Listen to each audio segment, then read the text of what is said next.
Yes, good morning everybody. ज्ञानम online classes में आप सभी लोगों का स्वागत है। मैं सुरेंद्र कुमार भारती आपके पास लेके आया हूँ मैथ्स के जितने भी टॉपिक उनको 1 by 1 A to Z cover करवाने के लिए। हम देखेंगे यहाँ पे पहला टॉपिक औसत। तो औसत की अगर मैं बात करता हूँ तो औसत में हमने देखना है कि औसत की परिभाषा क्या होती है। सबसे पहले मैं आपको बताना चाहूंगा औसत की परिभाषा। औसत की परिभाषा होती है बराबर भागों में विभाजित करना, कुल धन को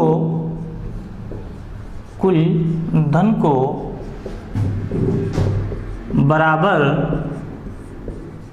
भागों में विभाजित करना। कुल धन को बराबर भागों में विभाजित करना, इसका मतलब जैसे आपके पास में 3 कैंडिडेट है A, B, C। इसके पास आपके पास में पैसा है, सपोज करो 30 रुपए। इसके पास आपके पास में है 40 रुपए और इसके पास आपके पास पैसा है 45 रुपए। अगर मैं कहूं कि इन तीनों का औसत कितने रुपए है तो आप इस क्वेश्चन को किस प्रकार से करोगे तो देखेंगे। हम देखेंगे यहाँ पे कि सभी के पास बराबर धन होना चाहिए। इसके पास 40 रुपए, अगर 5 इसे दे दे तो इसके पास 35 रुपए हो जाएंगे। इसके पास 40 हो जाएंगे, इसके पास 35 रुपए हो जाएंगे। अब इसके पास जब 35 रुपए हो जाएंगे तो 5 रुपए को 3 बराबर भागों में बांट दो। अगर 5 को 3 बराबर भागों में जब हम विभाजित कर देते हैं तो वही किसका क्या कहला जाएगा, औसत। सपोज कि यहां हमारे पास में 5 रुपए जब हमने इसे दिए तो इसके पास 5 रुपए यहां से देते प्लस कितने रुपए हुए, 35 रुपए। इसके पास कितने बचे, 40 रुपए। इसके पास कितने बचे, 40 रुपए। लेकिन अभी भी ये बराबर भागों में विभाजित नहीं हुआ। अब हम क्या करते हैं कि हमारे पास में अगर 5 यहाँ से ले लेता हूँ, 5 यहाँ से ले लेता हूँ तो इसके पास 5 अगर यहाँ लेते हैं तो बचेंगे कितने अपने पास एक्स्ट्रा में 10 रुपए। और सभी के पास कितने हो जाएंगे आपके पास में 35 रुपए। तो एक्स्ट्रा में आपके पास में कितने रुपए बचे, 10 रुपए। और सभी के पास कितने हो गए, 35 इसके पास, 35 इसके पास और 35 इसके पास ऑलरेडी है ही सही। अब 10 को 3 बराबर भागों में जैसे आप बांटते हो तो प्रत्येक के पास 3 रुपए 33 पैसे होंगे। तो 35 में सभी के साथ में 3 रुपए 33 पैसे सभी को दे दो तो इसके पास कितने हो जाएंगे आपके पास में 38.33। इसके पास भी 38.33, इसके पास भी 38.33 रुपए आपके पास सभी के पास। तो सभी के पास बराबर धन आया तो ये बराबर धन ही क्या कहलाएगा आपके पास में, औसत कहलाएगा। ये बराबरी धन क्या कहलाएगा आपके पास में, औसत कहलाएगा। अब इसके बाद हम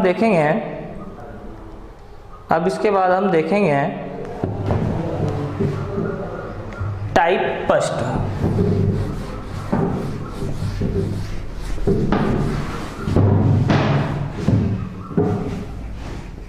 टाइप फर्स्ट में हम देखते हैं सबसे पहले संख्याओं का औसत। संख्याओं का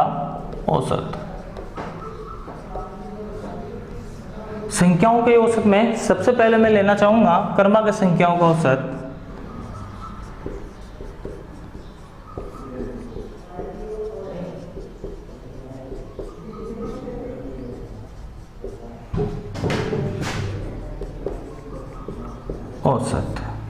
क्रमागत संख्याओं का औसत। और जैसा आप भली बात जानते हो कि औसत का केवल आप एक ही फॉर्मूला जानते हो और वो कौन सा है कि औसत बराबर कुल राशियों का योग, कुल राशियों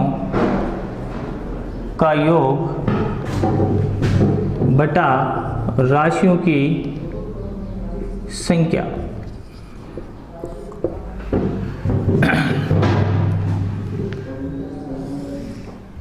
पहला टॉपिक हमारे पास में, पहला टाइप क्या है, संख्याओं का औसत। उसमें से पहला क्रमागत संख्याओं का औसत।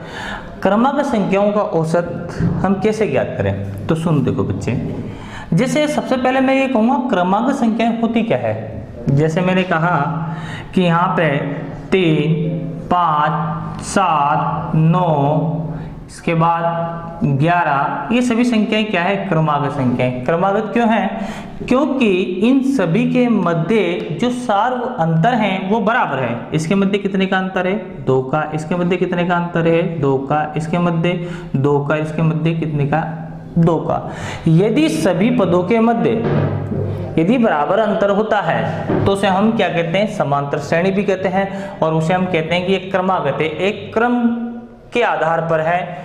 जरूरी नहीं है यहाँ पे अंतर 2-2 ही हो, अंतर कुछ भी होना चाहिए, लेकिन प्रत्येक पदों के मध्य अंतर क्या होगा?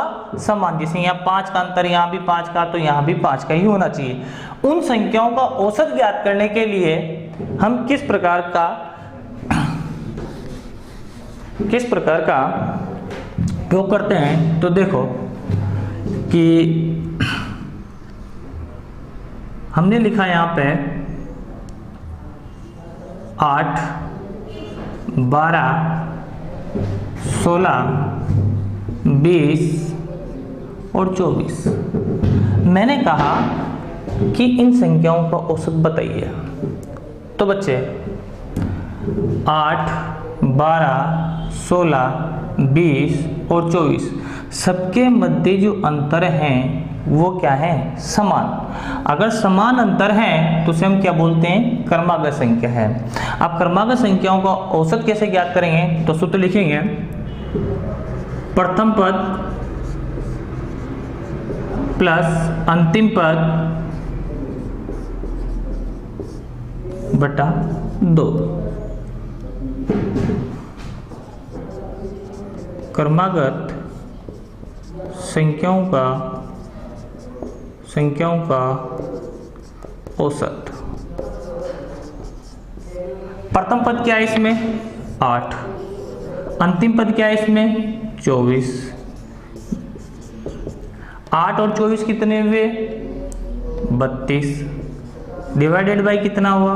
2। इससे 2 से 32 को काटेंगे, कितनी बार कटेगा? 16 बार। 2 एकम 2 बचे 12 हो गए 12 और 6 दूनी 12, कितने हो गए? 16। तो ये क्रमागत संख्याओं का औसत कितना हुआ आपके पास में? 16। चलो बच्चे, एक सूत्र ये है आपके पास में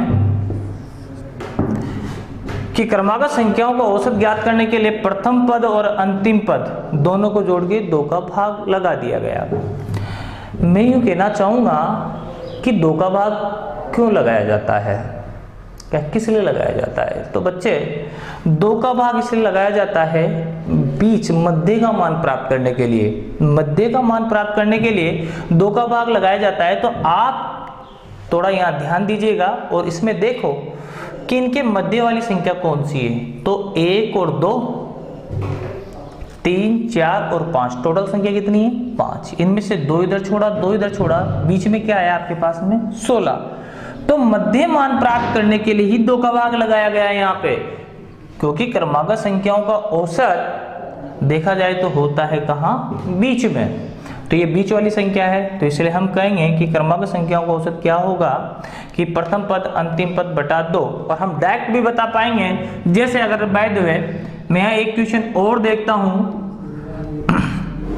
कि जैसे मैंने यहाँ लिखा 10, 20, 30, 40, 50, 60, 70। मैंने कहा तुमसे कि बताओ इन सभी संख्याओं का औसत क्या होगा। तो हम ऐसे भी कर सकते हैं कि राशियों का योग बटा राशियों की संख्या, इनको जोड़ने में लेकिन टाइम ज्यादा लगेगा, इसलिए हम देखेंगे कि बीच वाला पद कौन सा है।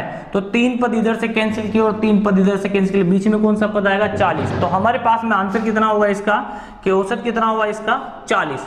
ऐसे प्रकार से हम और भी कुछ देख लेते हैं कि जैसे मैंने कहा यहाँ पे 25, 30, 35, यहाँ कहा मैंने आपके पास में 40, यहाँ कहा मैंने 45 और यहाँ 50। अब एक बात बताओ, इसमें 1, 2, 3, 4, 5 और 6 कितने पद हैं? 6। अब मैं कहूँ बीच में कौन सा पद है, तो बीच में भी कोई पद नहीं लिखा हुआ पूर्ण संख्याओं में यहाँ पर, क्योंकि 3 इधर से छोड़ा और 3 इधर से छोड़ दिया, बीच में कहाँ आएगा? इस वाली लाइन पे। तो जब इस प्रकार का, क्योंकि यहाँ पे देखा होगा अपने ऊपर वाले क्वेश्चनों में, तो बीच में एक पद था, 3 इधर से छोड़ा, 3 इधर से छोड़ा, बीच में एक पद आ रहा था, तो वही औसत था। लेकिन यहाँ 3 इधर छोड़ दिया, 3 इधर छोड़ दिया, बीच में कोई पद ही नहीं आ रहा। तो इस प्रकार में जब बीच में कोई पद नहीं आता तो 35 और 40 के मध्य में कौन सा पद आएगा? 35 और 40 के मध्य कौन सा पद आएगा? 37। तो हमारे पास में क्या होगा? 37.5। ये इन सभी संख्याओं का क्या हो जाएगा? औसत। बात एक ही है, इसकी भी और इसकी बात एक ही है, ये भी इसका मध्यमानी है और ये भी इसका मध्यमानी है। हाँ, बेशर्त ये है कि यहाँ मध्यमान का कोई पद नहीं था, 3 इधर छोड़ दिया और 3 इधर छोड़ दिया, तो बीच में कोई पद था ही नहीं। लेकिन ऊपर वाले क्वेश्चन में आपने देखा कि 3 पद आपने ऐसा छोड़ा और 3 पद उधर छोड़ा, तो एक पद बीच में मिल गया, यहाँ पद नहीं मिला। तो कोई बात नहीं मिला तो हम इन दोनों के मध्य में मान देख लेते हैं। तो 35 और 40 के मध्य कौन सा मान होता है? 37.5। या फिर आप ऐसे भी कर सकते हो कि 35 और 40 दोनों को ऐड करो और 2 का भाग लगा दो। लेकिन इतना सा तो हमारे समझ में आना चाहिए कि 40 और 35 के मध्य में कौन सा अंक आता है या कौन सा मान आता है, तो इसे देख के हम आसानी से भी बता सकते हैं, ऐसी कोई समस्या नहीं है हमारे पास में। एक क्वेश्चन और देखते हैं। जैसे मैंने आप लोगों से कहा 4, मैंने कहा 6, मैंने कहा 8, 10, 12 और 14। मैंने कहा इन सभी संख्याओं का औसत बताइए। सभी क्रमागत संख्या है कि नहीं है? अब सभी क्रमागत संख्या है तो इनका जब आप औसत ज्ञात करोगे तो आपके सामने वापस वो ऊपर वाले क्वेश्चन की तरह ही आ गया कि 3 पद इधर से छोड़े, 3 पद इधर से छोड़ दिए आपने, 3 इधर से छोड़ दिए और 3 ही इधर से छोड़ दिए, तो बीच में कोई पद है ही नहीं। तो इस कंडीशन में क्या करना है कि इन दोनों के मध्य कौन सी संख्या आती है? तो 8 और 10 के मध्य मान कौन सा होता है? तो 8 और 10 के मध्य 9 आता है। तो यहाँ पे इसका औसत क्या होगा आपके पास में? तो 9। इसका औसत क्या होगा बच्चे? 9। यही आपके पास में क्या होगा? आंसर। तो मैंने आपको क्या बताया कि क्रमागत संख्याओं का औसत क्या होता है? प्रथम पद अंतिम पद बटा 2, और दूसरा कि मध्य मान जो होता है वो भी क्या होता है? क्रमागत संख्याओं का औसत। जैसे आपके पास में A, B, C, D, E ऐसे आपके पास में कुछ क्रमागत संख्याएं हैं।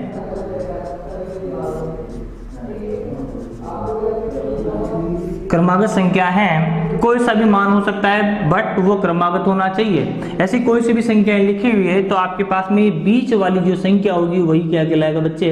औसत।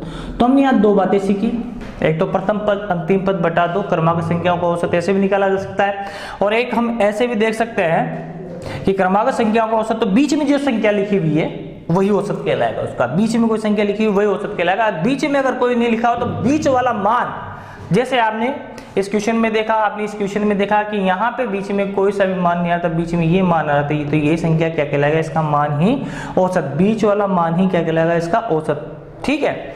अच्छा, आगे बात करते हैं हम। अच्छा, एक बात बताओ, आपके दिमाग में एक बात आ रही होगी कि सर एक बात बताओ, जब हम प्रथम पद अंतिम पद बटा 2 से निकाल रहे हैं तो आपने ये कैसे बताया और क्यों बताया? इसका क्या यूटिलाइजेशन? तो बच्चों इसका अलग जगह पे यूटिलाइजेशन है, इसका अलग जगह पे यूटिलाइजेशन है। कैसे है देखते हैं।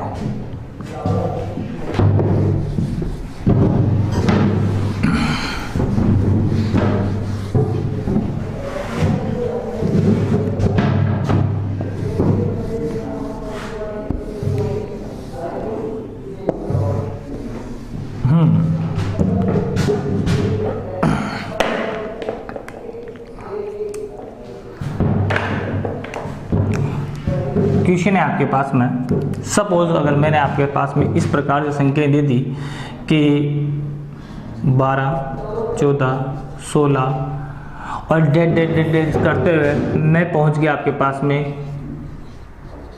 2004 तक, और मैंने कहा संख्याओं का औसत ज्ञात करो। संख्याओं का औसत ज्ञात करो।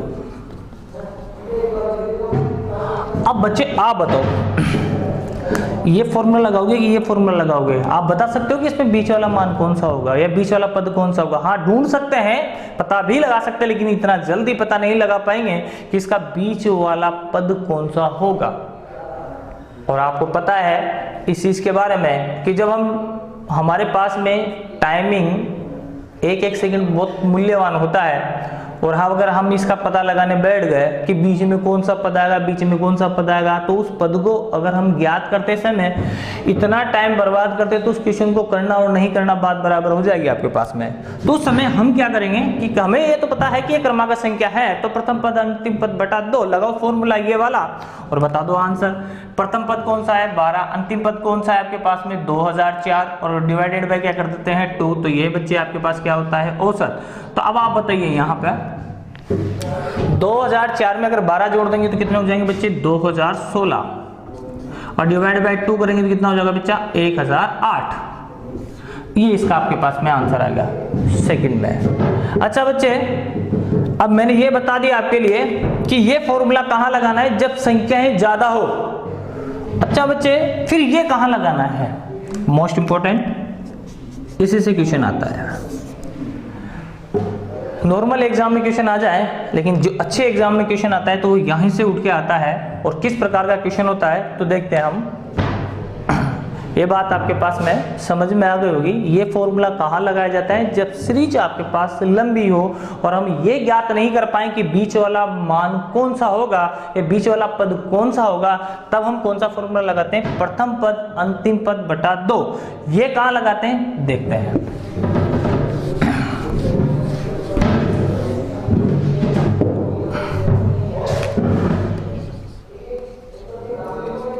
किन्हीं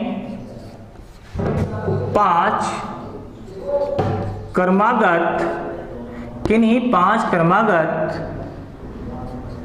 विषम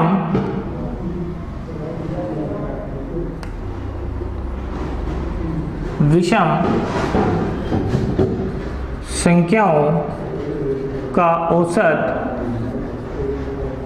किन्हीं 5 क्रमागत विषम संख्याओं का औसत 25 है, तो पहली संख्या और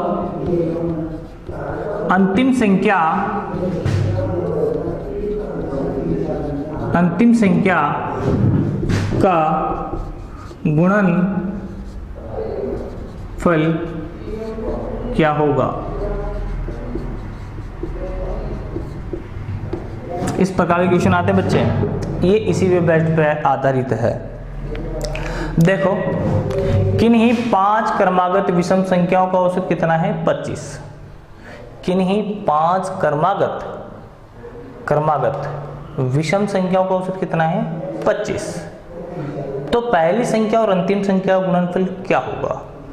अब क्रमागत संख्याओं का औसत आपको पता है कि 5 क्रमागत संख्या है, तो सपोज करो A B C D E ये 5 विषम संख्या है।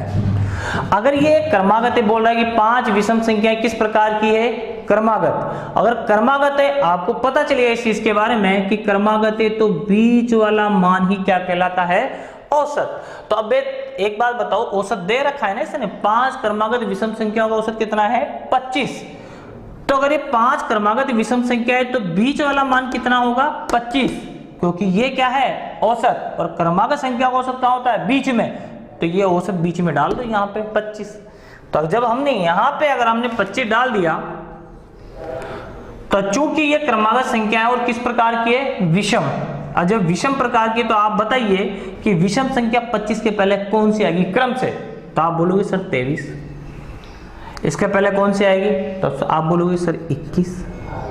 मैंने कि 25 के बाद कौन सी आएगी विषम संख्या, आप बोलोगे सर 27। इसके बाद कौन सी आएगी सर 29।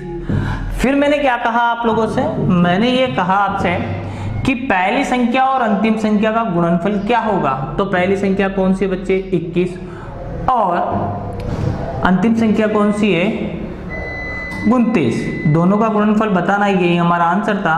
तो बच्चे 29 और 21 को मल्टीप्लाई कर दें। 21 नाम में कितने होते हैं, तो 21 नाम होते हैं 189। 189 का 9 और हासिल 18। 21 दूना कितने होते हैं 42 और 42 में 18 जोड़ते बच्चे कितने हो जाएंगे 60। तो हमारा आंसर कितना आया बच्चे सुनो, अच्छा क्वेश्चन अधिकांश क्रमागत संख्याओं से जो आएंगे वो बेस्ट कौन से होंगे, इस प्रकार के, किन्हीं 5 क्रमागत विषम संख्याओं का औसत 25 है तो पहली संख्या और अंतिम संख्या गुणनफल क्या होगा। तो हम क्रमागत संख्या होगी उसका औसत दे रखा, उसे हम कहाँ रखेंगे बच्चे, बीच में। जैसे यहाँ 25 है तो हमने बीच में रख दिया 25 क्योंकि वो औसत था। अब पहली संख्या तो 25 के पहले विषम संख्या कौन सी होती है, तो 25 के पहले विषम संख्या कौन सी होती है, 23। 23 के पहले कौन सी होती है, 21। और 25 के बाद कौन सी होती है, 27। और 27 के बाद कौन सी होती है, 29। अब चूंकि मैंने कहा कि पहली संख्या और अंतिम संख्याओं का गुणनफल क्या होगा, तो पहली और अंतिम संख्याओं का गुणनफल करके हम ऐसे बता देते हैं। चलो आगे हम देखते हैं। एक बात बताओ, अगर संख्या इस प्रकार से होती तो ये विषम संख्या है कि नहीं है, विषम संख्या है, 21, 23, 25, 27, 29 विषम संख्या है। इन विषम संख्याओं का औसत क्या होगा, आप बताओ। अभी मैंने कहा था क्रमागत संख्याओं का औसत कहाँ होता है, बीच में, तो औसत कितना है, 25। तो बताओ ये क्रमागत विषम संख्याओं का औसत 25 है कि नहीं है, 25। तो इस प्रकार से हम बता सकते हैं और इसी प्रकार से आपको रखना है। अच्छा बच्चे एक बात और बताता हूँ, आप एक बात बताओ, अगर इसे इस ट्रिक से नहीं करते हो और आप कोई अलग तरीके से करते हो, जैसे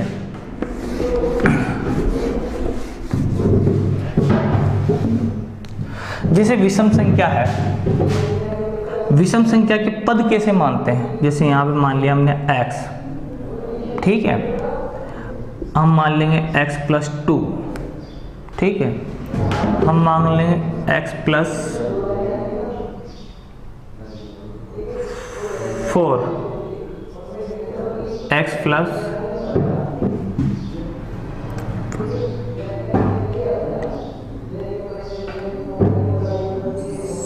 6, 8, 10, 1, 2, 3, 4, 5, 6, 5 पद हैं। हमने इस प्रकार से मान लिया। बच्चे ये क्या है, ये है आपके पास में विषम संख्याओं के पद मानने के लिए। जैसे सपोज यहाँ 1 रखो आप, तो यहाँ x का मान 1 रखते हैं, यहाँ 1 कर दो कितना हो जाएगा 3, यहाँ कितना हो जाएगा, यहाँ 1 x का मान, यहाँ 1 रखते कितना हो जाएगा 3, यहाँ 1 रखते कितना हो जाएगा 5, यहाँ 1 रखते कितना हो जाएगा 7, यहाँ 1 रखते कितना हो जाएगा 9। तो ये एक बात बताओ, विषम संख्याओं को मानने वाली सीरीज आएगी नहीं है। तो विषम संख्याओं को मानने के लिए इस प्रकार के पद लिखते हैं। बेसिक से अगर हम इस क्वेश्चन को करते हैं तो अब आप एक बार बताओ, इसमें हमने देखा कि ये क्रमागत संख्या है विषम, तो औसत क्या होगा हमारे पास में, बीच वाला, और बीच वाला होगा तो ये x + 4 बराबर कितना है आपके पास में, तो x + 4 आपके पास औसत है और औसत दे रखा है इसने कितना 25। तो x का मान जैसे यहाँ 25, ये 4 हो जाएगा तो -4 बराबर कितना है बच्चे 21, तो x बराबर कितना होगा 21। यहाँ मान रखा आपने 21 x का मान, यहाँ आपने रखा x का मान 21 + के 8 टोटल मिला के 29। तो ये आपके सामने पहली संख्या 21 आ गई और वो संख्या 29 आ गई।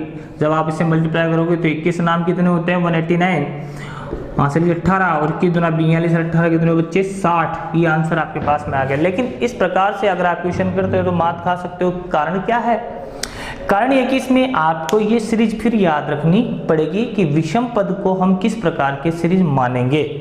चलो एक क्वेश्चन और देखते हैं।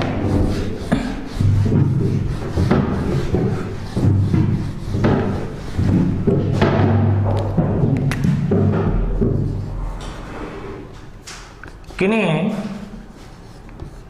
5 क्रमागत सम संख्याओं का औसत,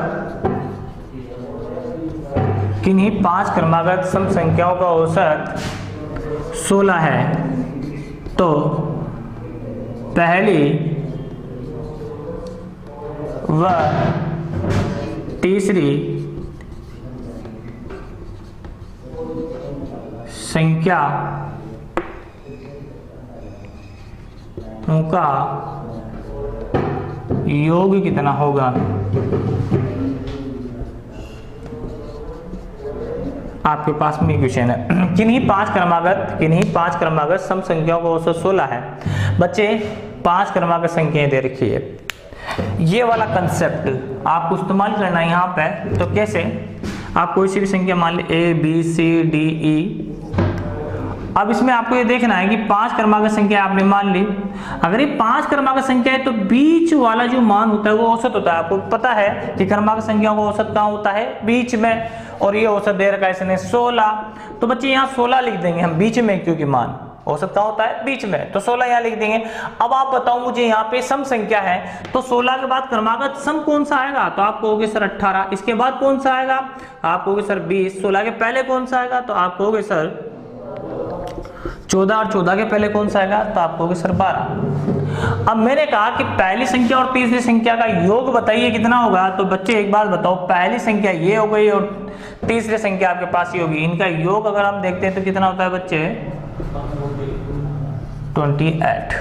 तीन संख्याओं का योग कितना होगा, 28। ये आपके पास में क्या था, पहला टाइप, क्रमागत संख्याओं का औसत। चलो अब हम देखते हैं नेक्स्ट।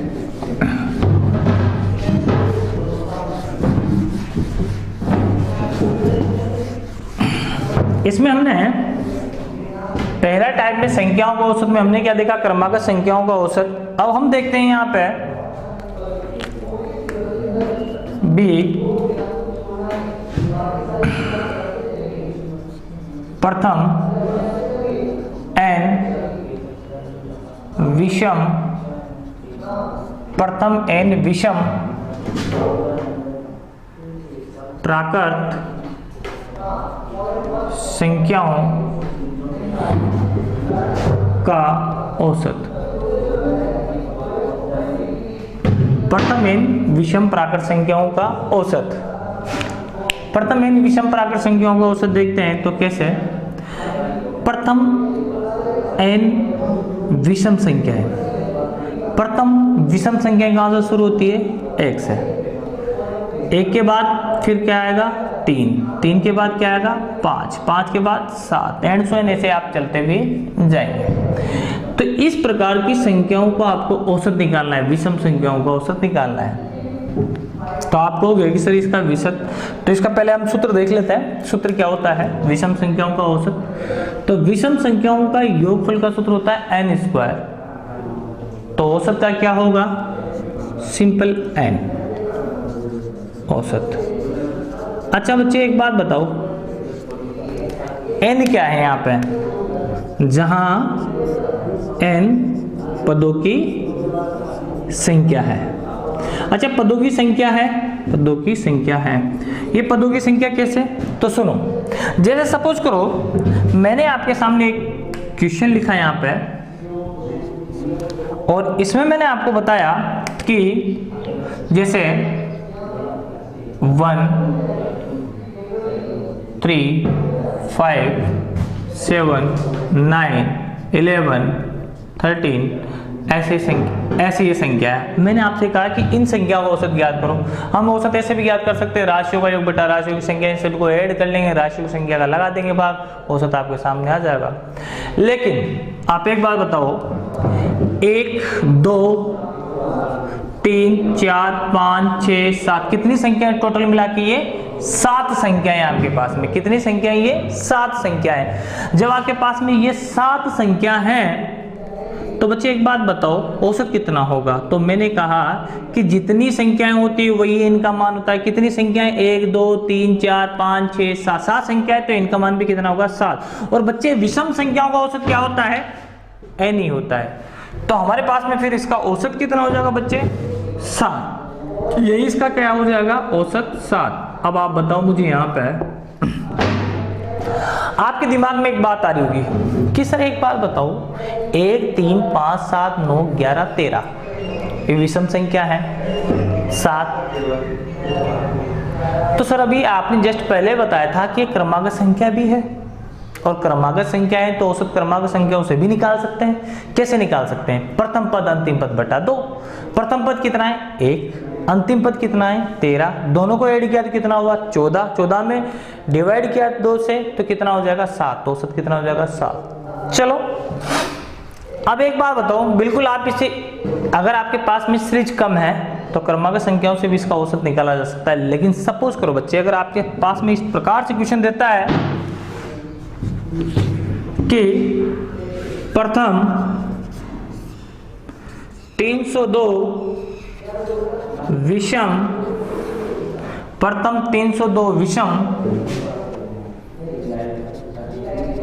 संख्याओं का औसत ज्ञात करो। तो बच्चे अब बताओ आप मुझे, अब बताओ प्रथम 302 विषम संख्या लिखोगे आप तो सब कहां से लिखोगे? 1, फिर क्या लिखोगे? 3। ऐसी कितनी संख्या होनी चाहिए? 302 विषम संख्या होनी चाहिए और उसका औसत ज्ञात करना है। तो फिर आप प्रथम पद और अंतिम पद देके फिर 2 का भाग लगाना पड़ेगा या फिर राशियों का योग करना पड़ेगा। तो इसलिए हम इसे डायरेक्ट कर सकते हैं कि प्रथम 302 विषम संख्याओं का औसत ज्ञात करो। तो बच्चे 302 विषम संख्याएं और जितनी संख्याएं होती है वही किसका मान होता है? n का। तो बच्चे एक बात बताओ, फिर यहाँ पे n का मान कितना होगा? 302। प्रथम 302 विषम संख्याओं का औसत ज्ञात करो। कितनी संख्याएं? 302 और 302 तो यही किसका मान होगा? n का। तो औसत कितना हो जाएगा बच्चे आपके पास में? यही हो जाएगा 302। यही आपके पास में आंसर हो जाएगा। तो इसलिए देखो बच्चे, हम इस क्वेश्चन को ऐसे भी कर सकते थे, इस क्वेश्चन को हमने ऐसे भी किया। वैसे अगर इस क्वेश्चन को करते तो कैसे करते? एक बात बताओ, आपसे एक क्वेश्चन पूछता हूं मैं कि जैसे 5 विषम संख्याएं लिखो तो कितना लिखोगे आप? 5 विषम संख्याएं आप लिखोगे 1, 3, 5, 7, 9। 1, 2, 3, 4, 5 विषम संख्याएं लिखी। 5 विषम संख्याएं और लास्ट पद क्या आया? 9। आई बात समझ में? अच्छा एक बात और, अगर मैं कहूं कि 4 विषम संख्याएं लिखो प्रथम, तो आप क्या लिखोगे? 7। मतलब 4 विषम संख्याएं, 4 का डबल करो 8 और 8 से 1 कम है। मैंने कहा 3 विषम संख्याएं लिखो प्रथम, तो 3 विषम संख्या ये लिखी हुई है। अब एक बात बताओ, 3 विषम संख्याएं प्रथम ये लिखी हुई, 3 का डबल करो 6 और 6 का 1 कम आया पद। ऐसे अगर मैं तुमसे कहता हूं कि प्रथम पद तो होगा आपके पास में, इसको अगर इसे हम दूसरे तरीके से करते हैं तो कैसे?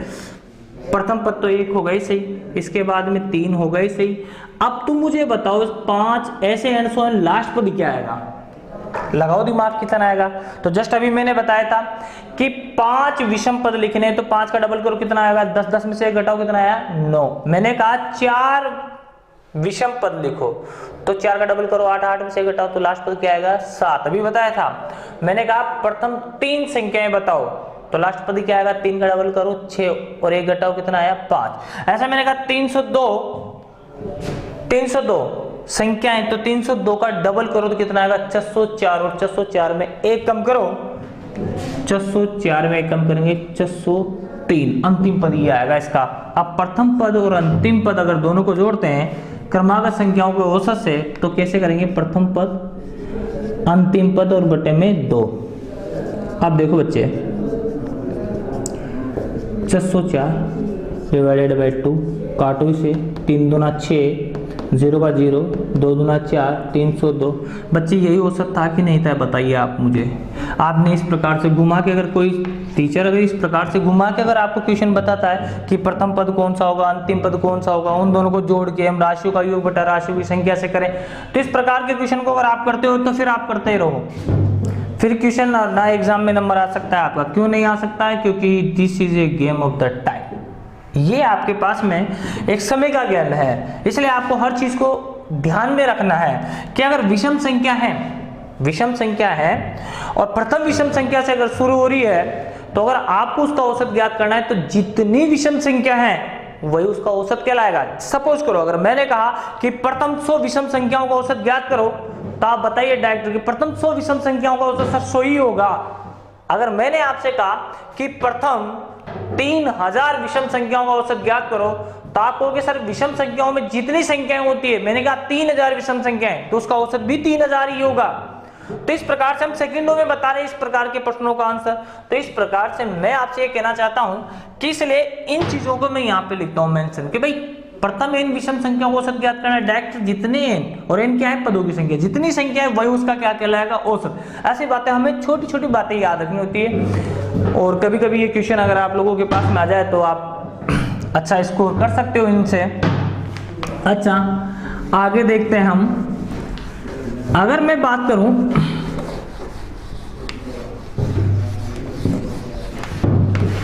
अब नेक्स्ट में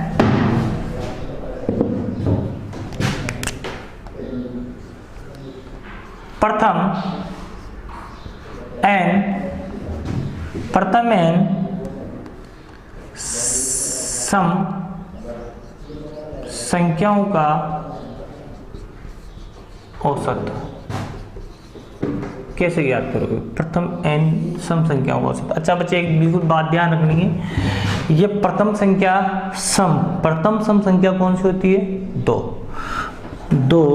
4, 6, 8 ऐसे n तक चले जाओ आप, इस प्रकार की संख्याओं का औसत ज्ञात करें। बात ध्यान रखिएगा, संख्याएं कहां से शुरू होनी चाहिए? 2 से। प्रथम क्वेश्चन किस प्रकार से? अच्छा पहले ये देख लेते हैं इसका सूत्र क्या होता है। सूत्र कुछ भी नहीं होता बच्चे, आप देखो यहाँ पे कि औसत तो इसका होगा n+1। अच्छा वापस ये n क्या है? वही पदों की संख्या है। सपोज ये एग्जांपल मैं आपके सामने पेश करता हूँ कि जैसे मैंने आपके पास में यहाँ लिखा कि 2, 4, 6, 8, 10, 12, 14, 16। मैंने आपसे कहा 2, 4, 6, 8, 10, 12, 14, 16। मैंने कहा कि बताइए इन संख्याओं का औसत क्या होगा? बच्चे ये अभी छोटा है, अभी देखना आप। मैंने कहा इन संख्याओं का औसत कितना है? तो सबसे पहले मैंने आप लोगों को बताया कि सम संख्याओं का औसत होता है, जितने पद होते हैं उसमें एक और जोड़ देते हैं। कितने पद हैं? 1, 2, 3, 4, 5, 6, 7, 8। कितने पद हैं? 8। तो इनका मान कितना है बच्चे? 8। तो औसत कितना होगा? इसमें एक और ऐड कर दो, तो औसत आपके पास होगा इसका n+1। It means 8 + 1 = 9। तो इसका औसत कितना है आपके पास में? 9। अच्छा बच्चे एक बात बताओ, इसे हम क्रॉस चेक करते हैं। तो क्रॉस चेक कैसे करते हैं? तो सुनिएगा, जैसे मैं आपसे कहूं कि प्रथम पद 2, अंतिम पद 16। अब ये संख्याएं क्रमागत है कि नहीं? 2 के बाद 4, 4 के बाद 6, 6 के बाद 8, 8 के बाद 10, 10 के बाद 12, 12 के बाद 14, इस प्रकार से संख्या आ रही है। तो ये क्रमागत संख्याएं भी है, और क्रमागत संख्याओं का औसत ज्ञात करने के लिए मैं आपको बता रहा था कि प्रथम पद अंतिम पद बटा 2 कर देते हैं और औसत निकाल लेते हैं। प्रथम पद 2 में 16 जोड़ा कितना हुआ? 18। 18 में 2 का भाग लगाओ, कितना आएगा आंसर? 9। अच्छा हम इस क्वेश्चन को ऐसे भी कर सकते हैं क्रमागत संख्याओं से। दूसरा क्वेश्चन देखते हैं। प्रथम 402 सम संख्याओं का औसत ज्ञात करो। औसत ज्ञात करो। अब देखो बच्चे, कितनी सम संख्या है? 402। और जितनी संख्याएं होती है वही क्या होता है? n का मान। कितनी संख्याएं? 402 सम संख्याओं का औसत। तो ये n का मान होता है, तो ये आपके पास क्या हुआ? n का मान।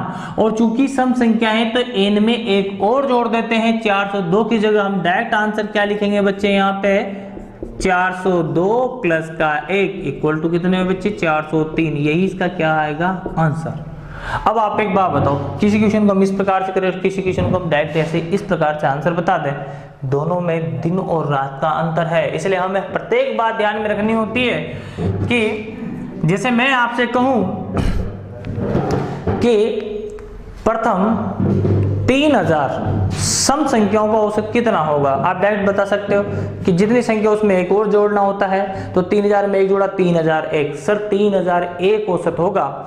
मैंने कहा आपसे कि प्रथम 500 सम संख्याओं का औसत कितना होगा, तो आप डायरेक्ट बता सकते हो सर 500 सम संख्या उसमें एक और ऐड कर दें तो 501 इन सभी संख्याओं का औसत होगा।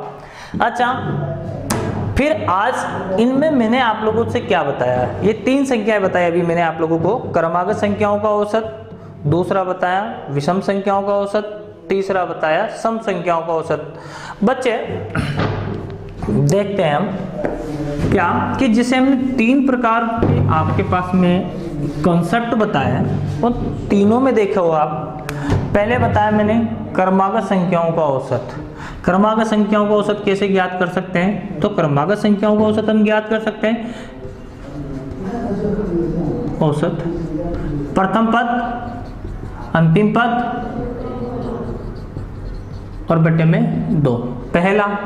इसी में मैंने दूसरा ट्रिक बताया आपके पास में, वो कौन सा, यदि आपके पास पदों की संख्या कम है, सीरीज छोटी है, तो बीच वाला पद ही क्या कहलाता है आपके पास में, औसत। अच्छा, पहला ही बताया मैंने ये वाला, दूसरा बताया मैंने विषम संख्याओं का औसत। अच्छा बच्चे, प्रथम विषम संख्याओं का औसत बताया मैंने, प्रथम एन विषम संख्याओं का औसत बताया मैंने, संख्याओं का औसत तो कुछ भी नहीं, प्रथम एन विषम संख्याओं का औसत कितना होता है, एन, जितनी संख्या होगी वही इसका क्या कहलाएगा, औसत। अच्छा, इसके बाद क्या बताया मैंने, इसके बाद बताया प्रथम एन सम संख्याओं का औसत, सम संख्याओं का औसत। अच्छा, ये क्या बताया मैंने, तो यहाँ पे डायरेक्ट n+1, जितने आपके पास पद होंगे उसमें एक और जोड़ दे, किसके लिए, सम संख्याओं के लिए। विषम के लिए क्या करेंगे, जितने पद होंगे वही औसत हो जाएगा। और क्रमागत संख्याओं के लिए क्या बताया, प्रथम पद अंतिम पद बटा 2। और दूसरा बताया अगर हमारे पास सीरीज अगर छोटी हो तो हम इस प्रकार से भी बता सकते हैं। अच्छा, ये हो रहा हमारे पास में 3। इसके बाद में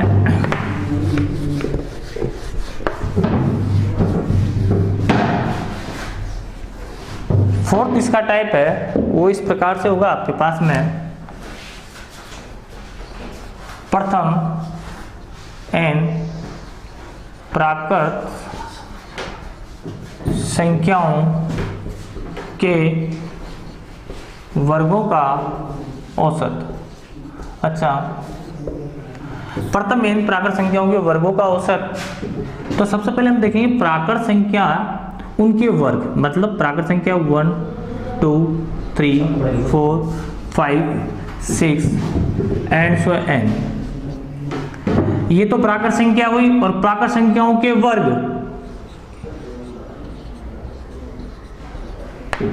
इस प्रकार की अगर कोई संख्या अगर आपके पास में जाए तो वो बोलते हैं कि प्राकृत संख्याओं के वर्गों का औसत ज्ञात करना। इस प्रकार की संख्याओं का औसत कैसे ज्ञात करेंगे, एक एग्जांपल लेके बताता हूं मैं आपके सामने। जैसे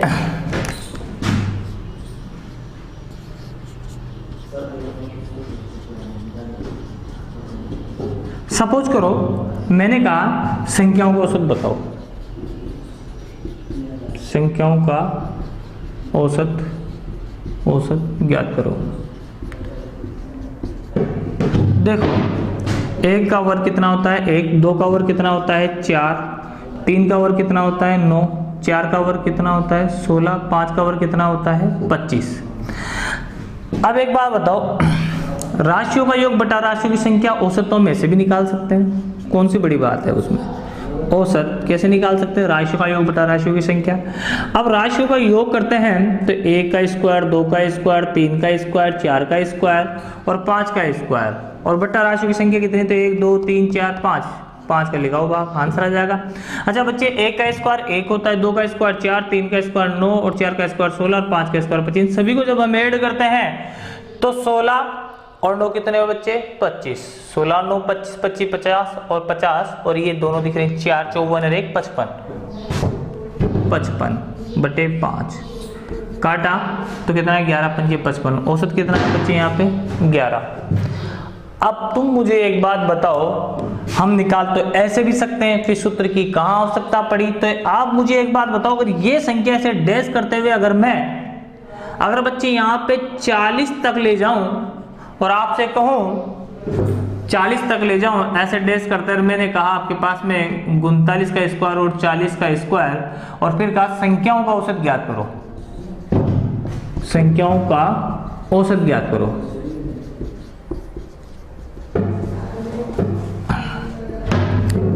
तो बताओ बच्चे, फिर 1 का स्क्वायर लिख लोगे, 2 का लिख लोगे, 4 का लिख लोगे, 5 6 7 8 ऐसे 25 का स्क्वायर, 26 का, 27 का, सभी को फिर सभी को ऐड करोगे और फिर इसके बाद में राशियों का योग बटा राशियों की संख्या लगाओगे, तो फिर आप इस प्रकार से आंसर बताओगे उसका। और इस प्रकार से अगर आप आंसर बताते हो तो आप जोड़ते रहोगे, 15 मिनट लग जाएंगे आपको इसका आंसर बताने में। इसलिए हम क्या करेंगे इस प्रकार से क्वेश्चनों का, तो इसके लिए हम एक सूत्र देखते हैं और वो अनिवार्य है, क्योंकि हम कर तो हम ऐसे भी सकते हैं। सूत्र क्या है, तो सूत्र देखें आप,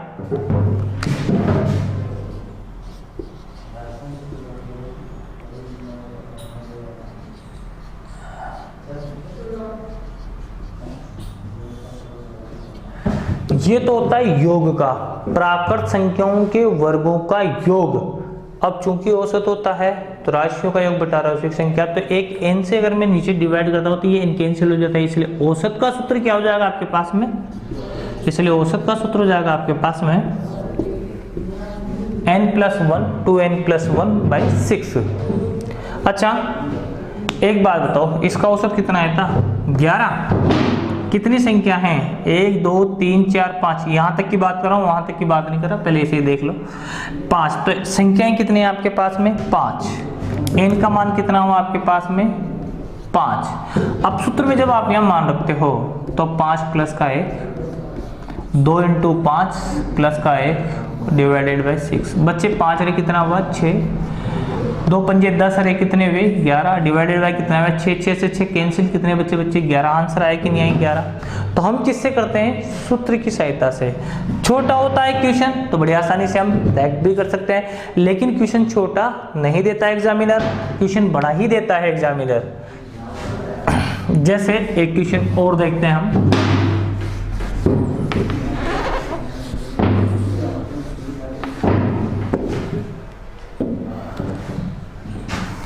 क्वेश्चन हमारे पास में है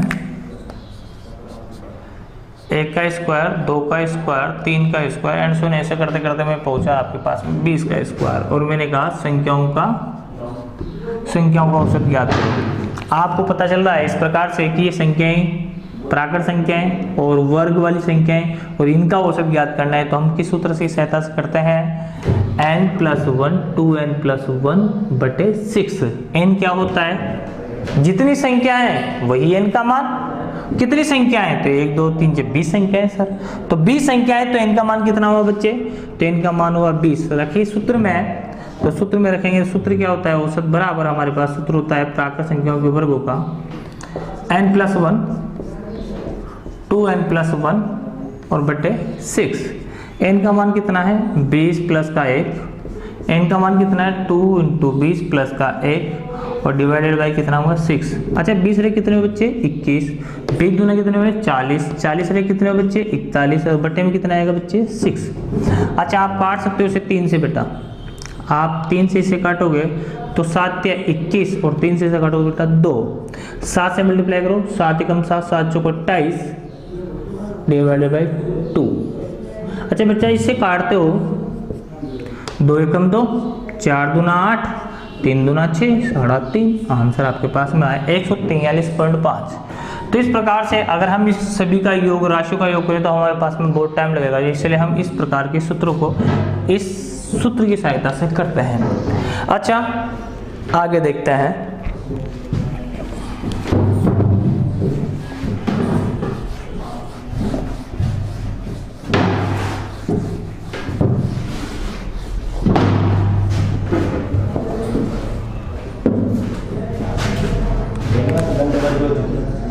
बस लास्ट टाइप चल रहा है।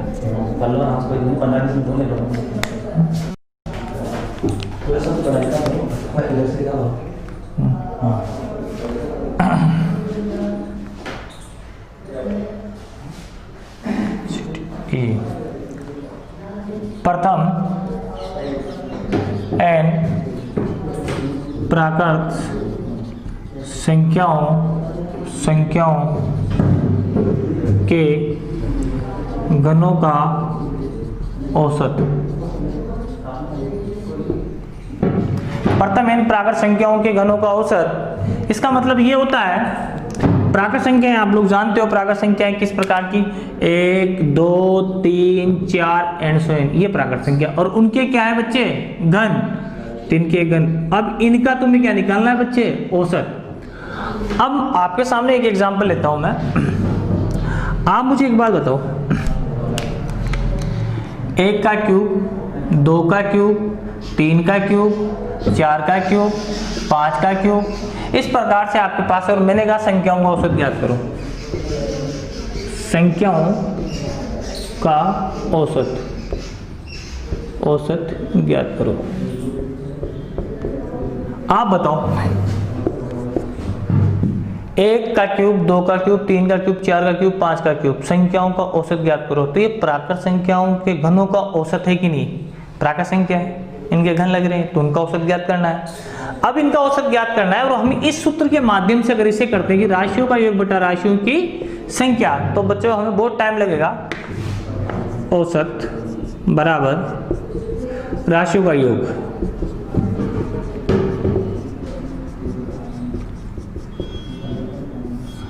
बटा राशियों की संख्या। 1 का क्यूब 1, 2 का क्यूब 8, 3 का क्यूब 27, 4 का क्यूब 64 और 5 का क्यूब 125 बटे राशियों की संख्या। अच्छा बच्चे, इन सभी को हमें ऐड करते हैं, तो बच्चे देखिए ऐड करते हैं। 8 और 1 कितने बच्चे 9, और 9 और 27 कितने में बच्चे 36, और 36 और 64 कितने में बच्चे 100, और 100 और 125 कितने में बच्चे 225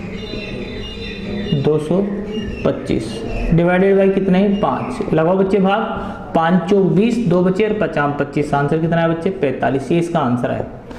अब आपने कहा कि सर हम क्वेश्चन तो ऐसे ही कर देंगे ना, अगर हम ऐसे क्वेश्चन करते हैं तो बच्चे अगर ये लास्ट पद 5 ना होकर 25 होता तो क्या सभी के क्यूब लिखते क्या हम, फिर क्या सभी को ऐड करते क्या हम? This is a wrong process. तो फिर हम क्या करें, तो उसके लिए हमारे पास एक सूत्र होता है, हम उसी को याद रखते हैं। कौन सा? n प्लस 1 बाय 2 इसका स्क्वायर। बच्चे ये प्राकृत संख्याओं के योग का सूत्र है, प्राकृत संख्याओं के घनों का योग का सूत्र है ये, औसत का नहीं है। अब औसत का कौन सा होता है? n प्लस 1 का स्क्वायर और बटे में 4। ये किसका सूत्र होता है बेटा? औसत का, औसत का सूत्र होता है। कौन से? घनों, प्राकृत संख्याओं, प्राकृत संख्याओं के घनों का औसत, औसत। ये बेटा योग का सूत्र होता है, ये किसका सूत्र होता है? ये सूत्र होता है हमारे पास में औसत का, प्राकृत संख्याओं के घनों का औसत का सूत्र होता है। दोनों में बच्चे बड़े कंफ्यूज रहते हैं। ये तो बोलते हैं प्राकृत संख्याओं का योगफल का सूत्र है, अगर स्क्वायर लगा देते हैं तो घनों का हो जाता है, और बच्चे इसमें से एक n कम कर देते हैं, स्क्वायर बाकी सब जगह रखते हैं तो वो औसत हो जाता है। अच्छा अब एक बात बताओ, अगर उस क्वेश्चन को हम सूत्र के माध्यम से करें तो कैसे करें? n का मान कितना? जितनी संख्या है उतना ही n का मान, 1 2 3 4 5, n का मान कितना है 5। और तो बच्चे एक बात बताओ, n का मान जब 5 है तो हम यहाँ 5 रख देते हैं। बच्चे यहाँ लिख दिया हमने 5, यहाँ लिख दिया 5 प्लस का 1 स्क्वायर डिवाइडेड बाई 4। बच्चे यहाँ 5, यहाँ कुछ भी नहीं है, 5 रे कितने में 6, 6 का स्क्वायर कितना बेटा 36, बटे में कितना है 4, 4 से काटो 4 नाम 36 और 9 पंजे 45। ये आपके पास आंसर बच्चे 45। तो अब आप एक बार बताओ, सूत्र के द्वारा हमने देखा कि हमने 1 सेकंड में आंसर ला दिए, और जब हमने देखा कि इसमें तो हमें सभी योग करने पड़े। मेथड ये भी है, मेथड ये भी है, लेकिन एग्जाम फाइट करना है तो हमें इस तरीके से चलना ही पड़ेगा, हम इस तरीके से नहीं कर सकते हैं। क्वेश्चन आना इतना नेसेसरी नहीं है कि आप क्वेश्चन को, भाई सभी क्वेश्चन आपको करने हैं। अगर आप सभी क्वेश्चन करते हैं और इसी तरीके से करते हैं तो फिर आप देख लीजिएगा आपको कितना टाइम लगता है। क्वेश्चन हमें इस प्रकार से आने चाहिए कि हम उसको 1 सेकंड 2 सेकंड 1 मिनट 2 मिनट तक सोल्व कर लें। अगर हम किसी क्वेश्चन को अगर हम 15 मिनट और 20 मिनट करके हम खुश हो जाते हैं कि हमें यार ये क्वेश्चन आ गया, तो आना और नहीं आना उसका बेकार एग्जाम में। तो इसलिए बच्चे हम इस प्रकार के क्वेश्चनों को कैसे करेंगे? प्रथम n प्राकृत संख्याओं के घनों का औसत। तो बच्चे वो घनों का औसत क्या होता है आपके पास में? ये योग का सूत्र होता है, ये घनों का औसत होता है। और इस घनों का औसत से हमें एक लास्ट क्वेश्चन और देखते हैं जिसमें आपके संख्याओं का औसत, जितने भी प्रकार की संख्या उन सभी का औसत मैंने आप लोगों को बता दिया है। अब देखते हैं हमारे पास में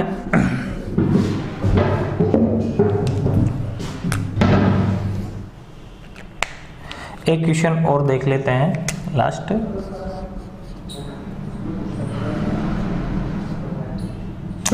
प्रथम 10 प्राकृत संख्याओं के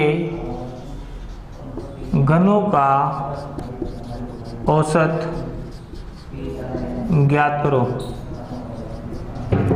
देखो बच्चों, प्रथम 10 प्राकृत संख्याओं के घनों का औसत ज्ञात करो। प्रथम 10 प्राकृत संख्याओं के घनों का औसत ज्ञात करना है। घनों का औसत ज्ञात करना है, ये तो बात हो गई क्लियर। अच्छा एक बात बताओ, आपको पता है कि घनों का औसत का सूत्र होता है n + 1 का स्क्वायर बटे 4। अच्छा एक बात बताओ, यहाँ n का मान क्या लोगे? तो मैं आपसे 10 बार ये बात बता चुका हूँ कि जितनी संख्याएं होती है उतने ही n के मान होते हैं। प्रथम 10 प्राकृत संख्याओं के घनों का औसत कितना होगा? तो संख्याएं कितनी है? 10, तो यही कितना होगा? इसका n का मान होगा। बस डायरेक्ट सूत्र में रखो और आंसर बताइए। औसत बराबर n + 1 का स्क्वायर डिवाइडेड बाई 4। n का मान रखो बच्चे यहाँ पे 10, यहाँ रखेंगे 10 प्लस का 1 स्क्वायर बटे में 4। बच्चे यहाँ लिखे 10, 10 रे 11, 11 का स्क्वायर 121 डिवाइडेड बाई 4। बच्चे हम इसे काटते हैं 2 से 2 बार, 2 से 5 बार और 5 से इसे मल्टीप्लाई करते हैं तो 500 405 डिवाइडेड 4। 5 एकम 5, 5 दूना 10 की 0, हासिल का 1 और 5 रे 6 बटे 2। अब बच्चे 2 से जब हम काटते हैं तो ये 60 है, 2 से काटा तो कितना आ जाएगा? 30 और 5 को काटा 2 से तो कितना आ जाएगा? 2.5। तो आंसर कितना आएगा? 302.5। ये आपके पास में आंसर हो गया। 605 का आधा कर दो 302.5। इस प्रकार से हमारे पास में ये। तो आज हमने क्या देखा? आज हमने देखा औसत का सभी प्रकार की संख्याओं का औसत, क्रमागत संख्याओं का औसत, विषम संख्याओं का औसत, सम संख्याओं का औसत, प्रथम n प्राकृत संख्याओं के वर्गों का औसत, प्रथम n प्राकृत संख्याओं के घनों का औसत, इन सभी प्रकार के औसत और 1 बाय 1 हमने देखे, इनकी क्वेश्चन देखिएगा। अच्छा इसके बाद में, इसी के बाद जब मैं आपके पास में लेके आ रहा हूँ छोटा सा एक टाइप है और नेक्स्ट वीडियो में आप देखेंगे इसके मजेदार क्वेश्चन जो आपके पास में थ्योरेटिकल बेस्ड क्वेश्चन आते हैं। ये संख्यात्मक बेस्ड क्वेश्चन है और जो आएंगे वो थ्योरेटिकल आएंगे। लिखे हुए क्वेश्चनों के आंसर नेक्स्ट वीडियो में देखेंगे।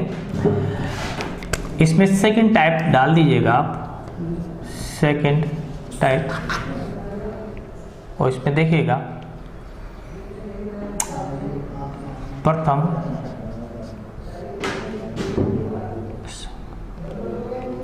संख्या x के प्रथम n गुणोज्जों का औसत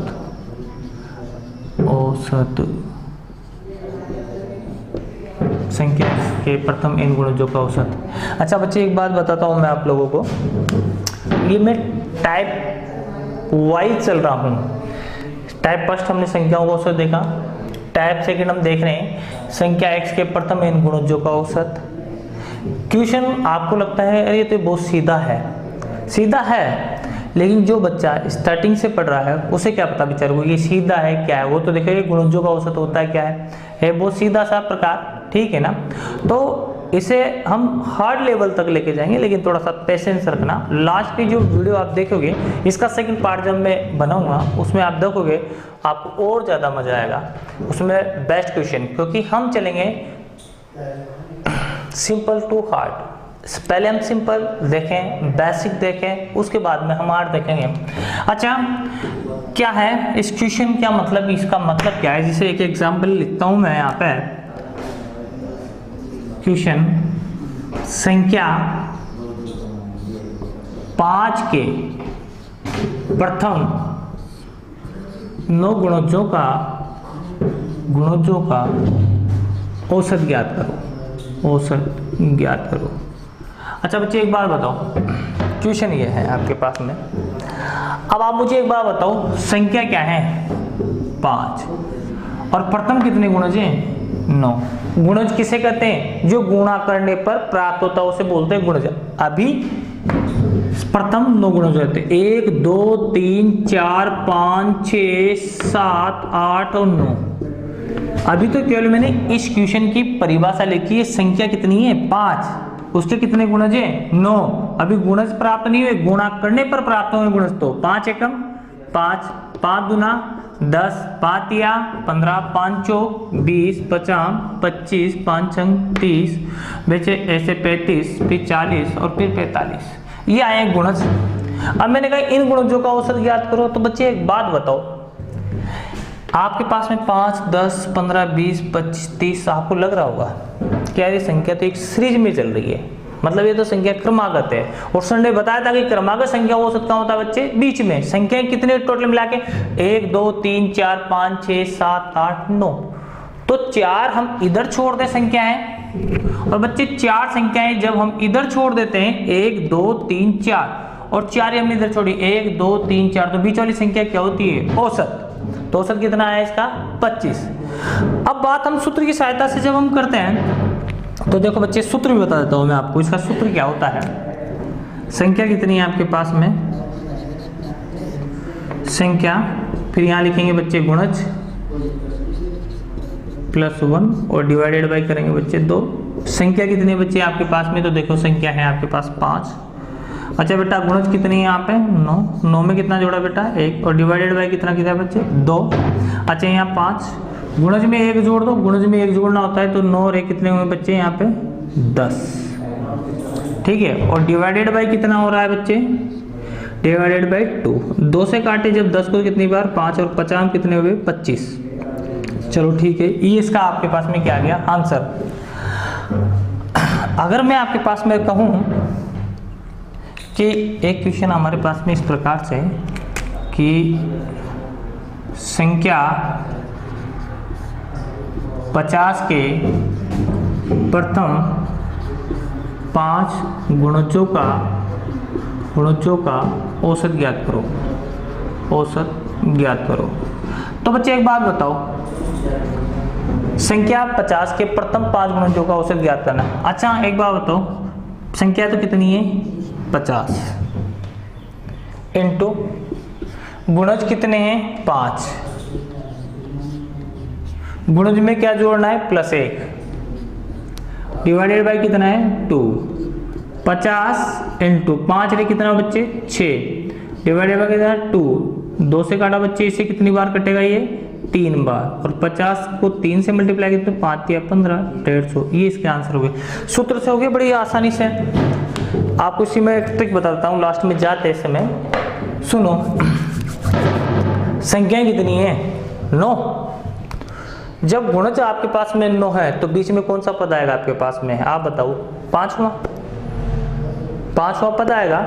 और जब 5वां पद आएगा बीच में और बीच वाला ही मान क्या होता है औसत, तो डायरेक्ट संख्या को 5 है 5 से गुणा करेंगे, गुणज 5 है, बीच वाला पद कौन सा होगा 5, तो गुणज को 5 से मल्टीप्लाई 50 25, आंसर कितना है आपके पास में 25। ऐसे ये देखो गुणज कितने हैं 5, बीच में कौन सा गुणज आएगा तीसरा, 1 2 3 4 5, 1 2 3 4 और 5, बीच में कौन सा गुणज आएगा तीसरा। तो बच्चे तीसरा जो गुणज आएगा तो बीच वाला पद ही तो औसत होता है, तो तीसरा, तो तीसरे पद को 50 से मल्टीप्लाई गुणज बनाइए, 50 तिया 150, ये आंसर आपके पास में।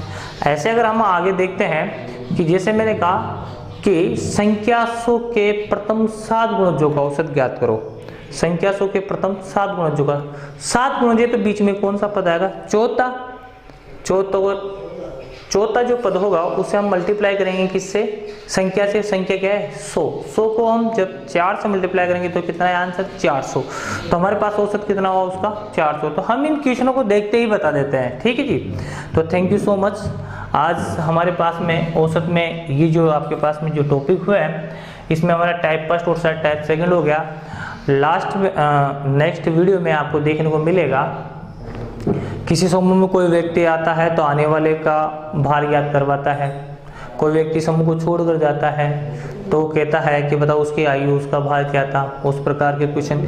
फिर लास्ट में फिर इसके बाद में इसका और नेक्स्ट जो आएगा क्वेश्चन वो किस प्रकार से होगा, क्योंकि कुछ समूह में व्यक्ति आएंगे और समूह में छोड़ कर जाएंगे, फिर सही औसत ज्ञात करना होगा हमारे पास में। लास्ट में जो हमारे पास में और जो इसके नेक्स्ट टाइप आएंगे वो हम देखेंगे नेक्स्ट वीडियो में। तो थैंक यू सो मच। और हाँ, आपको अगर एग्ज़ाम क्रैक करना है तो ज्ञानम ऑनलाइन क्लासेस के चैनल को सब्सक्राइब करना ना भूले। Thank you so much.